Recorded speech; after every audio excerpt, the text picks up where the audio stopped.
Hi நண்பர்களே, இங்கே பரோட்டா எப்படி இருக்குன்னு பாருங்கள். இங்கே பாருங்கள், இவர் பரோட்டா நல்லா சாப்பிடுவார். நோனி அல்லாத பார்த்துக்கிறேன். இங்கே பாருங்கள், பரோட்டா கேட்டால் அழுகுறாரு.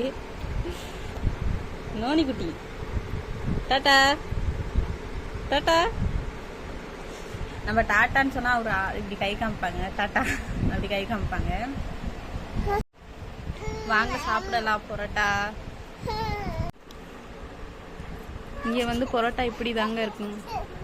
குத்து பரோட்டா எங்கேயாவது 1-2 கடையில் தான் இதெல்லாம் கிடைக்கும். நம்ம ஊர் மாதிரி இங்கே இருக்கும், தமிழ்நாட்டில் செய்கிற மாதிரி. இது வந்துட்டு வெங்காயம், அப்புறம் வெள்ளரிக்காங்க, வெங்காயம் வெள்ளரிக்காய். அப்புறம் இது வந்து சுண்டல் வச்சு நம்மளுக்கு வந்து அங்கே பானிபூரி கூட கொடுப்பாங்க இல்லையா, மசாலா பானிபூரி கூட ஒரு சுண்டல் பொரியல் மாதிரி பேக்கெட் பண்ணி அதுதாங்க இது.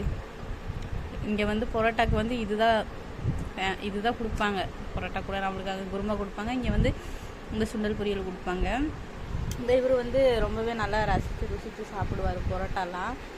பரோட்டா தீனியெல்லாம் வந்து நல்லாவே சாப்பிடுவார். சோறு மட்டும் திங்க மாட்டாருங்க.